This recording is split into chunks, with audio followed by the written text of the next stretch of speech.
Hey dancers, welcome back to Broche Banter. I'm your host, Julie. This week, we are back with Dennis to chat about his inspiring journey into the ballet world. From starting with YouTube videos to navigating the challenges of finding the right adult classes, Dennis shares his honest experiences of sometimes feeling like an outsider, facing unreliable teachers, and nearly giving up. I'm so glad Dennis found my classes where he's been dancing for the past few years. We also discuss the benefits of ballet for memory, stamina, and balance, and the fact that improvement knows no age limits. And stay tuned until the end where Dennis gets out of me my secret to maintaining my energy and positivity that I try to bring to every single class.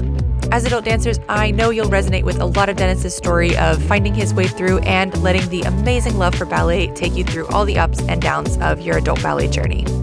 With that, I hope you enjoy this amazing episode with Dennis. Welcome to Broche Banter, Dennis. I am so happy to have you on the show today. We've been taking class together for so long now, and I'm really excited to get to dive in. So welcome. Thanks so much for being here. Well, thank you. I'm so happy to be here and share my zigzag journey. Yeah, well, let's get started, Dennis. So All where should right. we start? I know I've heard bits and pieces of your story over the years, but I'm really excited to kind of hear it all laid out. So where should we start, Dennis? From the Well, beginning, it all from the middle? started Where should we start? yeah, let's start pre-beginning. Let's see, it was 8 years ago in January 2016, and I had ended a 4-year yoga practice, was very serious about it and learned all about it, went to all the special meetings. And then I learned too much about it, some things I didn't want to learn or know about or practice anymore. So I cut it off in a day. Hmm. But I had all these great exercises and stretches and strength positions, and I had to find some mechanism to keep that routine up. So I tried Pilates, that didn't work. I tried Horton, that didn't work. And I learned ballet. Ballet had all the right moves, all the strength, all the balancing, all the stretching, and it was just perfect. And But Horton, just so that anyone who doesn't know about Horton yet, that's the modern technique, yes, that you tried. yeah, Yeah. yeah, oh, it was too hard for me. But it's really hard. But there was no place to go. We live in the country, and so I got found some stuff online. Peter Martins, the ballet master in chief of the New York City Ballet, had two excellent videos. They were training videos, and I would watch them and follow the dancers, and Hmm. several times a week, and work really hard trying to get those moves. And I thought, wow, this is just so great. It's exactly what I'm looking for. And so I followed that for a while. Eventually, I learned that it was designed for the company dancers. Yeah. But later, when I learned that, I said, "How am I doing this? I'm not a company dancer." Oh, it So was I'm like a like, YouTube, it was like a company class on YouTube that you were following along with. "Yeah, it was a Yeah. special series that he made. It was a follow along. Yeah, it wasn't a Okay. live like we have. Yeah. It was follow along, and it was made for the company dancers when they couldn't come to class, they I couldn't see. come to practice. I see. Yeah, and along with that, I found one from Ballet Academy West in Mhm. Los Angeles. Is Rebecca Witches, and she did 25 steps, very perfectly demonstrated in a studio with perfect lighting and perfect sound. And I learned those 25 steps, and so I had Peter Martin's videos plus Rebecca Witch's 25 steps. And eventually, after about a year of that, I was ready to try a live class. Yeah. And But so this is now back 4 years. then, This was like 4 years ago, or was this 8 years ago? this is 8 years ago. This was eight Yeah. years ago. Okay. Yeah. So we're down to seven now Yeah. Okay. because I spent a year with the videos. And at that time, we were living in what's called the southern tier of New York State. There are several counties that line up from the Finger Lakes all the way to Binghamton. They line up closely with the counties in Pennsylvania. And ballet is big up there. I mean, every 2 miles you find another ballet studio. Really? So yeah, so I found one called Kathy Hansen School of Dance in Owego, New York. I don't know if that rings a bell. Wow. Shout out And to Kathy. And they were having a summer course, and somehow they allowed me to come. I showed up for class, and it's all these junior high school kids in this really nice building, and a really great teacher. And I fit right in. It was like, oh yeah, that's what I've been doing for the last year, in my room. And so they accepted me there, and we did really well. Yep. And when summer course was over, they let me stay, and I said, wow, this is really great. I'm working out with teenagers. So, okay, let's do it. It's working. So that was the first time I ever saw anybody fall. And she was doing coupe turns across the floor on the diagonal. Mm-hmm. And man, she hit that floor so hard. You could feel it in the floor. Ah. I lurched to go over to her, and nobody else moved in the class. I looked over at the teacher, and she's just sitting there, and nobody did anything. Then the dancer gets herself up, that does the next coupe turn, and finishes across the floor. And I'm thinking, man, this is what ballet is all about. If you think it's easy, if you think it's girly, too feminine, man, that's the kind of attitude I want to have in what I'm doing, to really, really get into something.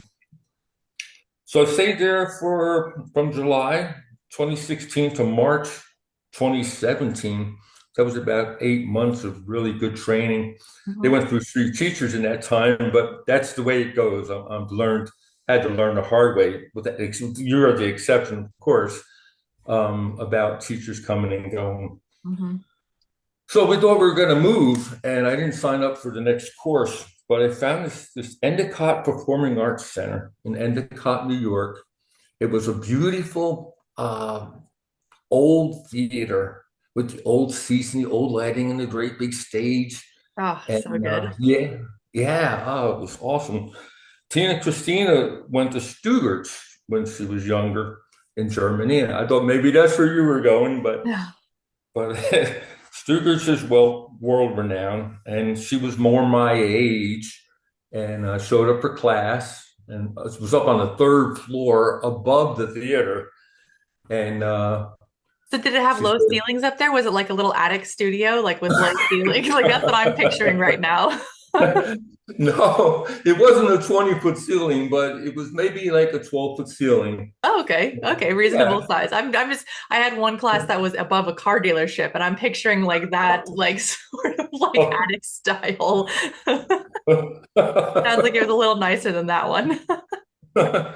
Yeah, it was nice. It was old. Everything was old, away go. That whole tier down here comes from very old, but it was beautiful. The old, grandeur of the stage Yeah. from back in the days.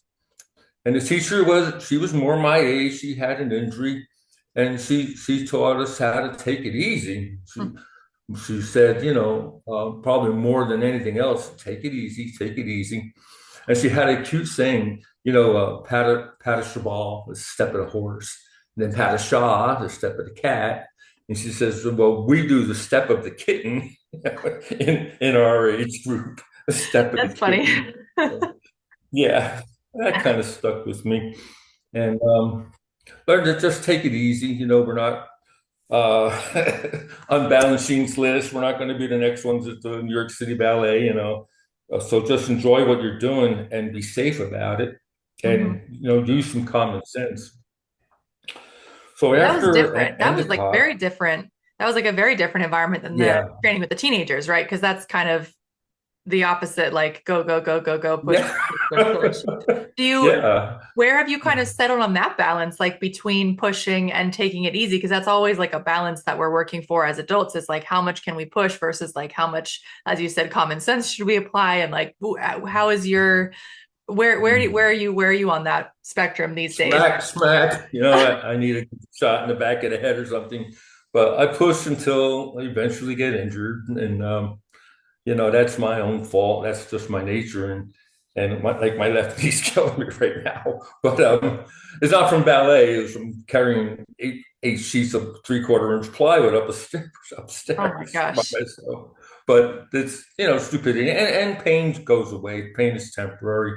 It's unlikely I'll ever do anything to really permanently injure myself, especially with you. I mean, you're so sensitive to that, and even through the screen, you somehow know when somebody's pushing too hard. So there we were in Endicott, PA, New York, in the Southern Tier with Tina Christina from Stugart's, and we did eventually move. We moved back to Homestead, Pennsylvania, where we are now, and I got to tell you, there's nothing. There is nothing anywhere around here. There's more cows than people in this area. Oh, wow. And yeah, And they're yeah. not taking ballet class, the cows. I don't know. That would be pata meow or something. Yeah, I don't right. know. We'll have to create a new step for step of the cow. I think that's when we're just having the snack after the class. They're always grazing. Oh, yeah, sure. Oh my goodness. Let's see. So 11 months went by. I'm trying different things. It didn't work out, different classes, but staying mostly on with the videos. Mm-hmm. On And YouTube. I still had Peter Martin's. I Mm-hmm. still had Rebecca Witchass. And another one, if I can shoot them off to you in case Yep. somebody's interested, is Bohana Jones. Bohana Jones. He does it's just like a technique class, and it's a one-time video, but the way it's done is so instructive. And then another one, Born in Bill, the old Dutch way. It was terrific. Online videos, follow along videos. They're very slow, articulate, and very precise, clean movements at the bar and across center. And then let's see, another one was this one's crazy. I got the Cuscetti diploma. It's I don't know if you ever heard of it, but Cuscetti is like the hardest of the hardest Cuscetti classes. It was The Italian four. method, the Cicchetti Italian method you're talking about? Yeah, Yeah, yeah, yeah. yeah. And it's I tried it several times for a while and just gave up on it. This was really fun. That these kind of crazy spiral turns. Never mind. If anybody wants it, just let me know. I'll send it to you. There's two CDs, um, Blu-ray, and then there's the Pacific Northwest Ballet. There's a live men's class that was incredible. Yeah, Oh, yeah. So a live broadcast. no, well, no, it was live at the time, I and see they filmed it. yeah, Yeah, yeah, yeah. yeah. But it was Peter Martins. He was the ballet master in chief before. No, got that wrong. Peter Boyle. He was the ballet master in chief of New York City Ballet before Peter Martins. Then he moved out to the Pacific Northwest Ballet. So you can see the level of the classes what I'm trying to get at. Mm-hmm. So I had those. And then eventually this little group, maybe you've heard of it, from Dallas Ballet. Mm-hmm. And the teacher's name was Elizabeth Earle, Mm-hmm. Elizabeth Early from the Catskill Ballet Company. And she had a little group out in Narrowsburg. It's right on the border, right at the eddy of the Delaware River. But that's another story. And she gave class like once every few weeks she would come, and it was a really great class. It was a nice studio, but it was only once every few weeks. So I Mm-hmm. took that for a while, and it was great. I tried to find her again, but she opened up a bar up in Callicoon, New York, and helped her husband open that, and gave up on ballet altogether. Mm-hmm. Yeah, so I said it was zigzag. These are only the highlights. I mean, I could spend an hour and a half going through all the little details of the things that happen. Yeah, you've really been piecing it together. I mean, you must spend a lot of time researching because you find the things you find online that you share with us in our community, like the ballets that you find, the recordings that you find, the classes you find are sometimes like rather niche or obscure. And it's like, how do you even find all of this stuff? Like when you found the Scrooge ballet, you find like all these productions and so much. You must spend a bit of Yeah. time like really studying the ballet world, because the depth of knowledge that you have whenever you're posting about it in our community is quite large. The depth of historical knowledge and knowledge about the teachers. It's always amazing what you find. Well, thanks. Yeah, I do. It's part of it. I see ballet kind of as a whole, and the world of adult ballet. Oh, let me tell you, you have made strides in this venue of adult ballet. It's like it wouldn't be what it is without you and what you've accomplished in such a short amount of time. It's just amazing to me, your productivity and how you get things done. It's phenomenal.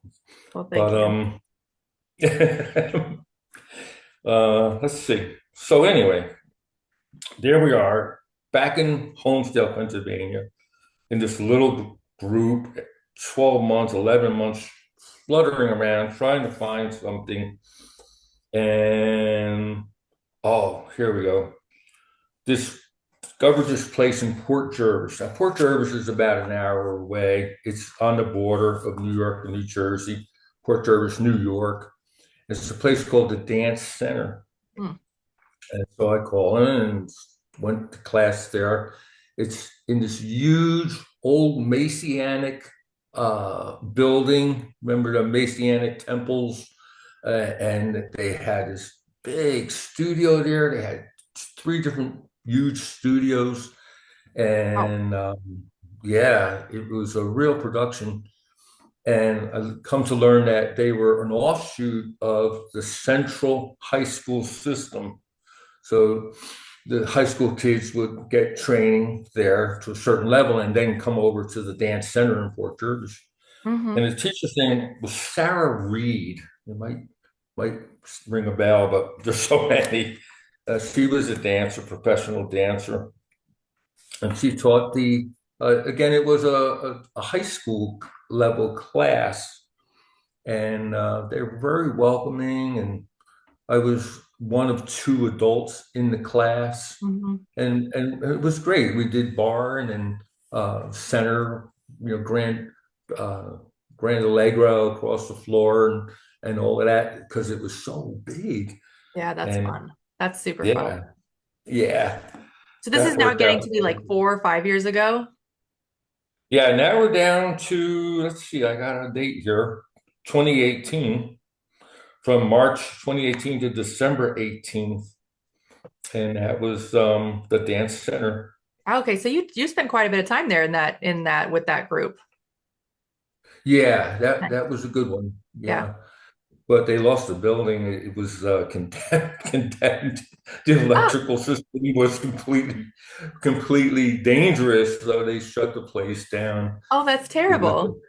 yeah, yeah. They moved across the river to this little shack, basically a little shack, and they don't take adults anymore. Oh, and it was probably such a sad transition for them from such a beautiful space. Yeah, Oh, yeah. that's tough. They weren't happy about it, but they kept their Yeah, name. They kept their primo students, so they were yeah. pretty happy about that anyway. So that was the dance center in Port Jervis, and it was a lot of fun. I took a summer course there, and those old, huge brick buildings. They're like a concrete caisson with no windows, no doors. It was so hot in there, Julie. I had to bring a cooler, and I would put ice water in the cooler and soak my bandana in it and pull it out, wring it out, and put it around my head because it was so hot. Oh my gosh, the floor would be slippery from sweat at that point. Oh yeah. Oh, their floor. You know how we have the Yeah. vinyl nonstick surface? This whole floor was inlaid. It must have been an incredible expense to put in. but there wasn't a seam in it. The whole floor was completely flat and level, and Wow. not a piece of tape anywhere. It That's was really amazing. nice. Those are Yeah. the permanent installations are so amazing when they glue it down and really, yeah, Oh, they're, the yeah, glue. beautiful. There's some in New York like that, just amazing. Oh New yeah. York City, Wow. yeah. Oh, New York City. Yeah, Yeah. that's another story. Yeah, those permanent installations are great. No tape to trip on, no tape to tendu over. It's just smooth, smooth floor. Oh, how nice. No excuses. Yeah, no It excuses. You was can't be the like, it was the floor. tape. It was the No, tape. it wasn't. There's no It was tape. the dancer. It was the No, dancer, yeah. my ballet slippers. Oh no. Oh, wow. Okay, so that ended, and then I found this incredible place. Oh, Julie, this is an amazing story. It's called Warwick Center for the Performing Arts in New York State, Warwick Center. And the teachers' bios were like something out of a New York City playbill. I mean, Mm, yeah, I had um, uh, Gwennon Taylor Jones, and she danced with Alan Alvey for years. She was in the company, and she danced backup for Aretha Franklin. She was on TV, a TV program. I can't think of the name of it right now. And she took me under her wing. We first met at this little studio. Let me get the name of it. Here we go. I get so emotional about these things. I can't think straight. It's mm, called Black Dirt Dance, and it was just a small studio out in the field, and it was in a field with a pond across from it, with huge picture windows all around. mm. And there was only a few adult dancers there once a week, and I would come early and she would talk to me and explain things to me and teach me things that, because I was all alone and nobody had any interest in ballet Yeah. except for me. And she sensed that and kind of helped me out with so many things. And so after a few months, they wanted to use that studio only for the elite dancers, which turned out to be a blessing Mm, because from Black Dirt down to Warwick was only a 15-minute ride. So we all went over to Warwick, mm, but Warwick had these accomplished professional dancers with repertoires like you wouldn't believe it. It was like well, I mean, if anybody's interested, you can look it up. Again, it's called Warwick Center for the Performing Arts, mm. and read about these people. And they were the teachers, and that lasted a long time. That lasted almost a year. Then I was driving out to Warwick. It was like a 63-mile drive. It was twice a week, 90-minute class twice a week, and so I got a lot out of that. That was really Wow. great.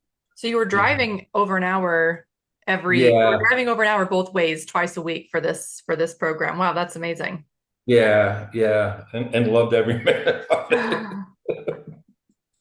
It was a beautiful drive, the upstate New York, and Mm, we went over this huge mountain with scenic overlooks, and you could see for 100 miles, it seemed like, mm, and the little studio, they had this little rinky-dink studio.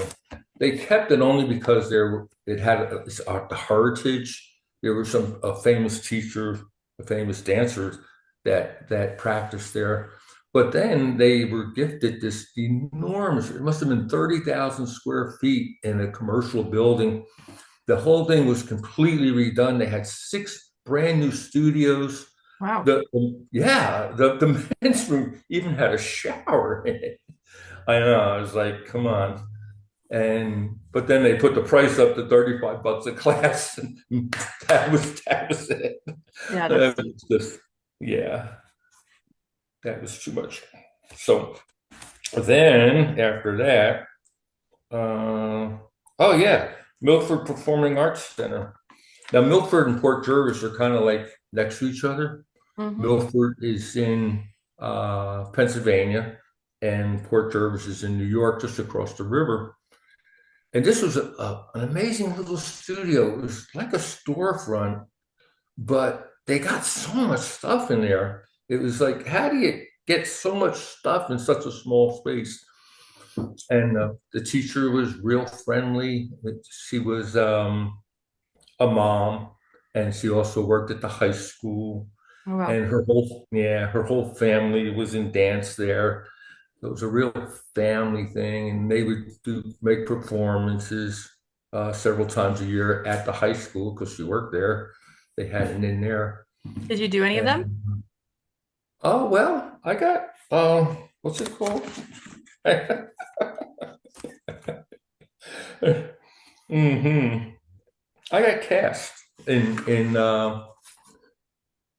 let's see, a Russian classic called Peter and the Wolf. Okay. Yeah. Yeah. And we were in dress rehearsal on a Monday for the first show on Friday, and that's when COVID hit, and it shut. Yeah, I'm serious. Oh, They that's a shut bummer. Oh, everything down. yeah. Yeah, and so I never made my debut. But that would have been it at the Milford Performing Arts Center in Hmm. Milford. Yeah, and that shut things down. And that was in December of 2019, as we all know so well. Yeah. And at that point, I said, this is crazy. I give up. Just going to give up on ballet because it's too hard. You can't find classes. When you do find classes, the teacher quits. Right? And the online stuff is great, but at that time, there wasn't the number or quality of online classes that we have today. The Right. live classes, we were fortunate if somebody stuck their camera or cell phone camera in the corner somewhere. But I said, that's it. And you were the last person, the very last person on, let's see, when was it? It was December 2019, December 31st, the very last day of the year. And I had watched a couple of your videos. I said, I'm gonna go with Julie and see what happens. And I took that live class, and I've been here ever since. Wow. So you had already like decided to give up, but then you're like, let's just give it one more try Yeah, this year. yeah, Yeah. exactly. Yeah. That's exactly what happened. And I gotta tell you, Julie, I mean, I don't know where this video is gonna go, but your professionalism is what got me more, just as much as the practices and the classes. Always on time, right on time, every time. And even when you have a personal tragedy, even when you have something else that's important to do, you get people, I mean, to come in and substitute for you. And it's not that way in the real world, in the ballet Mm. world. I mean, I've gone to classes where nobody showed up. I've gone to classes where the teacher was in such a bad mood. I mean, the time to start the class would come, she'd just stand there. And some people would start on their own and no music and just start, with the tendus and go from there. And other classes, this one class, it was a professional studio up in the lower tier. And I think they just hated men. And I came into the class. They kept moving me back and forth on the bar. Mm. And when class was over, they didn't ask me anything about it or would I come back or anything like that. It was just like they just didn't want me there. And yeah, so congrats to you. You saved, you not only saved, you created adult ballet. Yeah, it's Yeah. weird that I find it's such a strange thing. It's such a strange thing how sometimes people treat their ballet students. I find it in any Oh, other type of business, like if you imagine going into a restaurant and the maitre d' is like annoyed with you for being there, like can you imagine that type of service level? Like at a restaurant, like at a nice restaurant. That would be just completely unacceptable, right? That would just be completely unacceptable in any other service industry. Like you imagine you go in to get a massage and the person is just like so annoyed by your presence that they're just like it's like it's just not a thing in like any other professional environment. And I think in many ways, having a career in customer service and in product management, right? Having a career in client Mhm. relationships and client management, you learn the definition of professionalism and how to treat people and um how to yeah, how to just be how to be a professional, I don't know, a professional in a sense.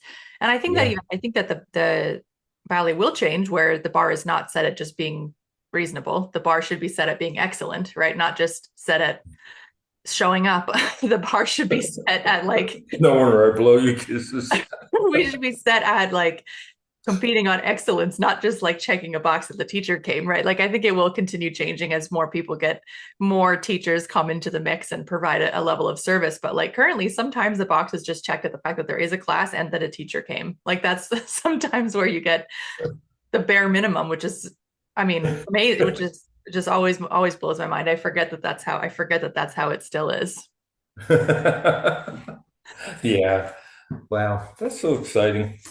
So But what that's kept you? So you started ballet because after the yoga and everything, you were looking for something similar, but yeah. you had to go through a lot to keep doing ballet, like until obviously COVID, you were like, put your hands up, like, okay, that's it. But like before then, you had like you called it a zigzag journey, which I think a lot of adults listening to this episode will relate to because so many people have had to piece their training together step by step, teacher by teacher, find a good teacher here, lose the good teacher, like that journey is unfortunately very normal.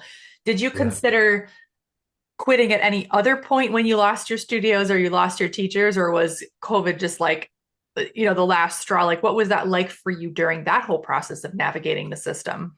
Yeah. Yeah. I did consider quitting. When we moved down from the northern tier to back to Homestead, those 11 months, I mean, it was so frustrating. Mhm. And trying to find a class that took adults, trying to find regularly scheduled classes. And it was like, like there's got to be, I'll just stick to the online stuff. Mhm. But unless it's a live interactive class, you can only get so much out of it, Right. and you don't know if you're improving. You don't really know if you're making the moves correctly. Is my leg straight? Am I high up enough on the elevator, and all these things. And that was the time, another time when I seriously considered quitting. But I did have those really great tapes from Peter Martin's at the New Yeah. York City Ballet, Right. Bahana Jones, Rebecca with jazz. And then the World Ballet classes started coming online. Right. Yeah, and that really encouraged me again because the New York, no, the Royal Ballet, for example, they had some incredible online teachers for the whole class, Mhm. and they had pregnant women taking the class at professional level. And I'm Mhm. thinking, hey, you know what? This is real. This is Mhm. really, this is like really being there. Yeah. And the only corrections I could make were, obvious mistakes that I could see for myself. But it was enough. It was enough to keep me going. And Yeah. yeah, COVID. And then Julie, yay. And you helped a lot with the research behind my very popular YouTube video on what to wear for men to ballet class. Oh, You were one of three men who really helped with the research behind all of that, because obviously you want the real tips about like bringing a sweat towel and like how it feels to have, your like sleeveless versus sleeves and all of the things that men deal with when they're in ballet class. That's gotten maybe by the time of this podcast, maybe about 20,000 views. So, Dennis, your research there on that one has gotten a lot of views and a lot of people, able to kind of figure out how to start ballet. Did you have any other challenges, especially in, working either teen or adult programs being a man walking into those studios, was there anything else that was tricky about that? Were you pretty well accepted? Like, what was that like? Sort of, I imagine throughout you've walked into a room full of women for the most part. I mean, there's a few men in there, but I'm curious what that's been like for you. Yeah. Well, Kathy Hansen, the first school, um, I kind of clicked with the teacher, Yeah, and that because I helps a was lot. more her age, she Mhm. was one person I could talk to in the same language. Kids have their own language. Kids do have their own So, language. At a certain point, you're like, I don't know what you're saying anymore. yeah. And the students were very well disciplined and polite, and it was an award-winning studio, so they were all kind of competing for the next position. Yep. So that went really, really well. Um, let's see, Catskill Ballet, Endicott, they were my age, so that's not a problem. Warwick was an adult class. Yep. Yeah, and so that went really well. Uh, Milford, let's see. The dance center in Port Jervis, that was a little rough there because those were kids that had been taking classes together in school for many years. I see. And so, yeah, so I was like an outsider there. Yeah, But coming into a tight knit group. yeah, Yeah. yeah, they had clicks, and they were pretty good too. They were doing partner work and lifts, Oh, and well. and yeah, and so I got a lot out of watching them sometimes. Yeah. Yeah. What do you find are the biggest benefits to you continuing to do ballet? I mean, now it's been about 8 years. What do you find? Like you do ballet quite a lot. I mean, I see you in class quite a lot. Obviously, Love it. you're there quite often. What do you find? Yeah, what does it bring to you? What does it bring to your life? Why do you keep doing it? Yeah. Wow. Well, I used to say I love ballet, but not after watching you and your dedication and your expertise, your accomplishment in it. Uh, I say I like ballet now, and it does have a physical benefit. It is good for strength. It is good for stamina. It's good for balance. Mhm. It's good for flexibility, and most recently, coordination. Mhm. My goal for this year is to be able to do a whole class, both sides, from without even watching the screen, and just getting the combination and doing it in live class. There's people all around you, who know the combination, and so you just instinctively watch them. Yep. But in my little room here, I won't be able to do that. So I'm working. Yeah. That's why I take a lot of beginner classes because it's very slow. You repeat the combination numerous times, and Hmm. I try to remember it. Hmm. And I was watching Bruno, and he was explaining how this works. He says we're in a society now where everything is 3 seconds. Yeah. You have 3 second attention span, and I find that's true with myself. I'll remember the first 3 steps of the combination, and then after that, it's Yeah. like somebody flicked the light switch. What? And don't have a clue what to do. Can't remember a thing you said, and it's endemic of our society, and it's been this way since television. Actually, I Mhm. used to preach on this years ago about how if you watch TV, you look at the screen, you count the number of seconds that image is on the screen, you'll count 3 seconds. Wow. They'll change that image every 3 seconds. Hmm. And so our brain has been trained and conditioned to have a 3 second attention span. And unfortunately, the internet, YouTube or Facebook, it's got the so the scanning button, I forget what they call it, and you just go from picture to picture to Yeah, picture to you're picture. just scrolling, swiping. Scrolling, Yeah. thank you. Yeah. That's what it is. Yeah. Yeah, it takes effort. It takes effort to improve the memory and to improve the attention span and improve retention too. I mean, it's just like learning a new language, right? It takes time, energy, and effort to remember longer and longer sequences, remember longer and longer things without copying or checking. I mean, it's super tough to be able to just pick up and repeat after me, like those memory games that that you play, the Simon Says, the memory games. It's like Yeah. it's very difficult to focus for that period of time. And I think it's one of the things that is rather enjoyable about it is it really keeps your brain very active, and you Yeah. like it goes by fast, right? Because you're thinking so much, your brain is so involved in the whole process. Yeah.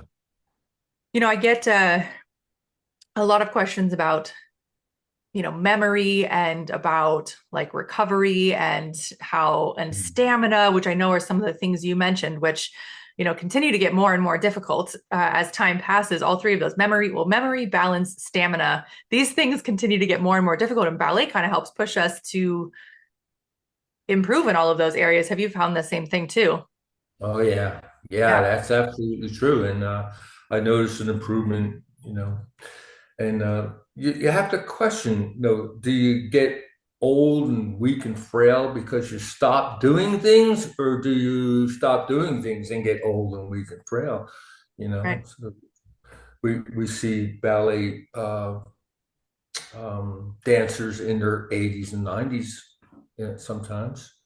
Yep. The And one, yeah, I mean, it's a limit we all, can choose to question and choose to challenge and kind of see, how far your body can go and how far your mind can go. And yeah, see where you can take things. I mean, it's, you're not 18, you're not 16, but you're also not like, it doesn't mean you can't still improve and you can't still make progress and you can't still get stronger and stronger. Because I mean, in my work, like I have the amazing oh, privilege of seeing people at all ages get better, right? Like that's not something that every person gets to witness firsthand, but I feel very right. lucky that I get to witness it firsthand, that I have people like you and others who've been with me for now 4 years online, and some even longer who've been with me since I had my studios in Denver. And Yeah. you can literally see long-term progress. You can literally see long-term progress and change, which as a teacher, you don't always get that benefit because students come and go just as much as teachers come and go, if not more, right? So you see students, they come and go, they come in and out of your doors, and you don't know who you're going to Yeah. get to see long term. You don't know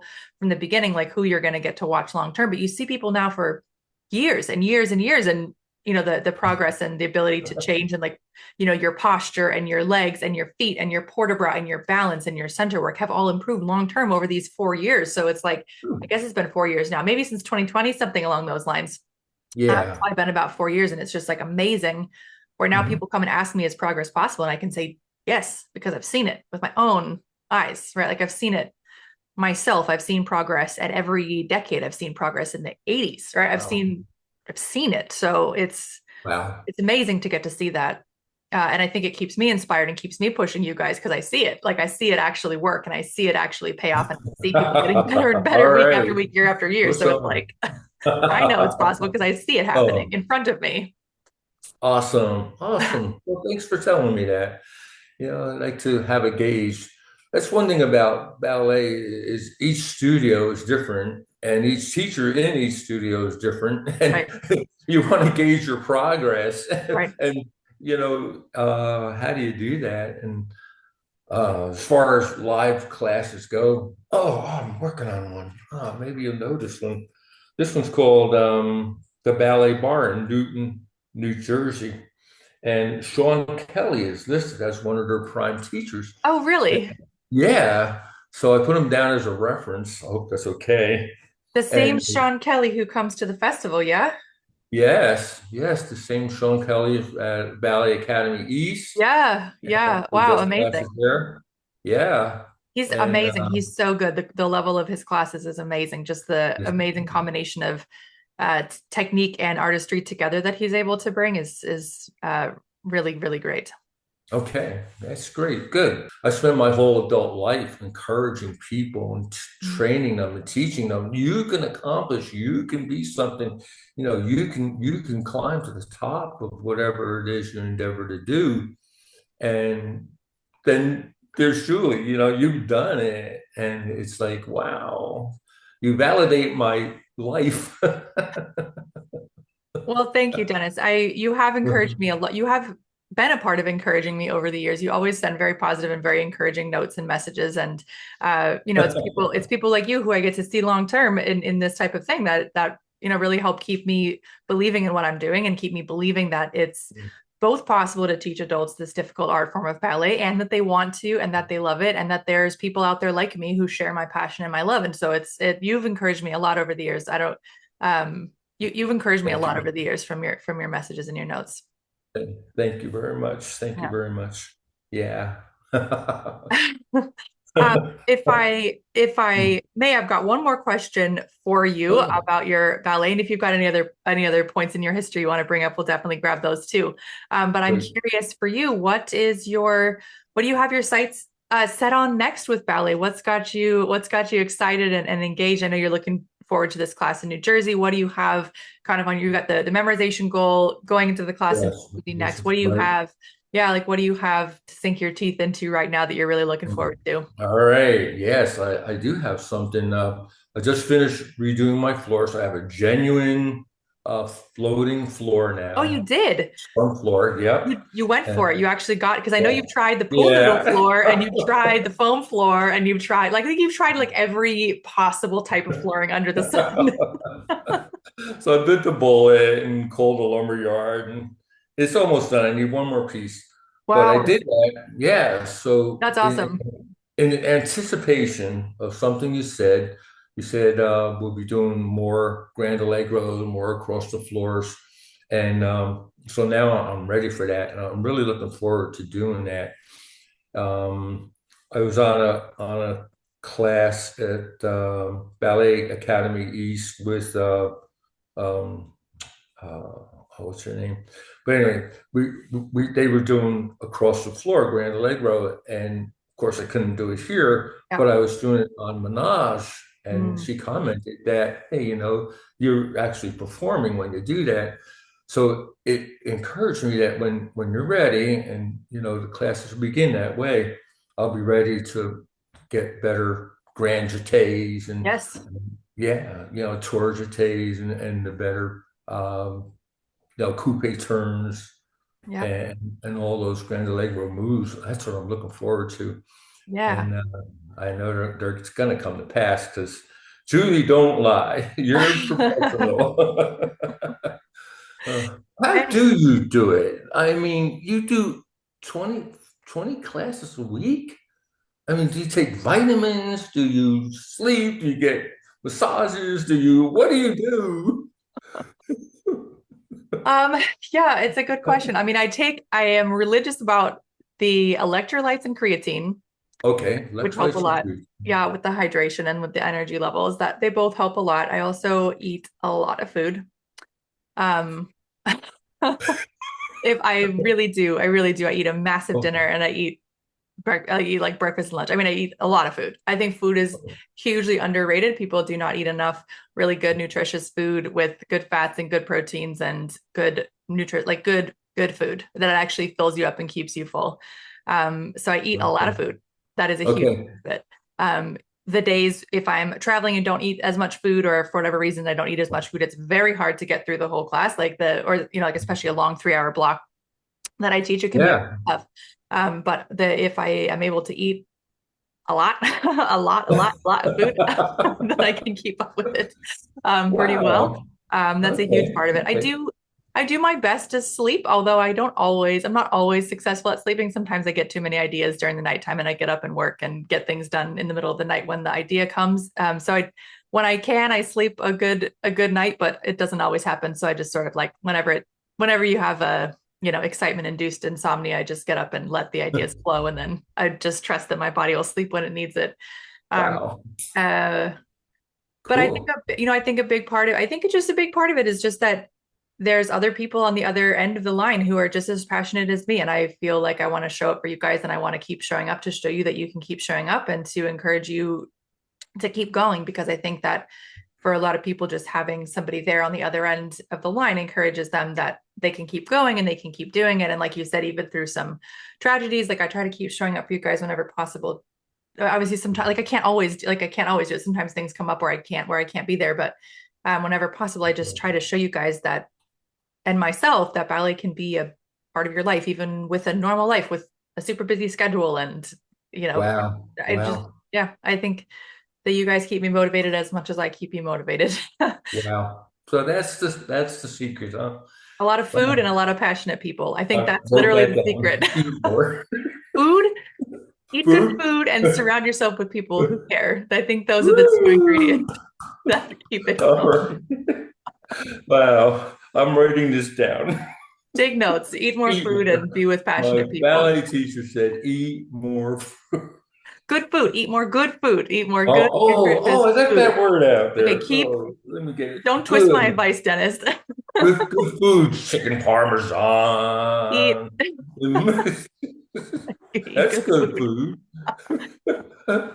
Italian hot dog sandwiches with peppers and onions. Oh, model. All right, keep yourself fueled. That's a big part of it. But yeah, I mean, I think I'm really glad we had the chance to chat today, Dennis. I love getting to hear your story, and I think so many people are going to relate to your story in so many ways because a lot of people have had to piece things together and had to zigzag around and try to find their place. And you have kept the place in your heart. You've kept the place alive through the whole time, and that's really what we all have to do. We have to find our place for ourselves, and then try to manifest that in the real world. And so your story is very inspiring, and it's been just amazing to get to watch you over the years grow and deepen your interest in different ways, and get your pirouettes and get your port de bras, get your balance off the bar, and like just all these achievements and accomplishments. So really, really great that we got to connect today. Do you have any last kind of words of advice or anything that you want to leave people with to finish up? Yeah. Keep going. Don't give in to the desire to quit. And when it's tough, make Broche Ballet your home, and then everything else around that, because what's available to us is breathtaking to me to see how it's evolved and what it's become. And I just can't wait for the next stage of what's facets, what facets is going to bring with the multimedia approach to it. It's going to be really something else. And stay tuned, fasten your seatbelt, because Julie always has something coming when you think you couldn't possibly have anything more. The next thing is keeping her up at night, and she's putting it together in her head. You're a real project manager. Yeah, the obsession is real. So kind of you, Dennis. I really appreciate it. And thanks again for being on the show today and for sharing your story. I'm really, it made my day. It was such a fun treat to chat with you. Thank you so much. Love you dearly, and you're a very special person in my life and in my heart. You too, Dennis. Thank you. All right, dancers, that was the episode with Dennis. I hope you had a lot of fun listening to our conversation. I know I left with a big smile on my face after getting to chat with Dennis. Don't forget, if you'd like to be on the show, drop me an email at hello@brocheballet.com, and I'd love to interview you to share your wonderful story with our listeners. I'll be back in your ears next week with another amazing episode, and until then, I wish you very happy dancing.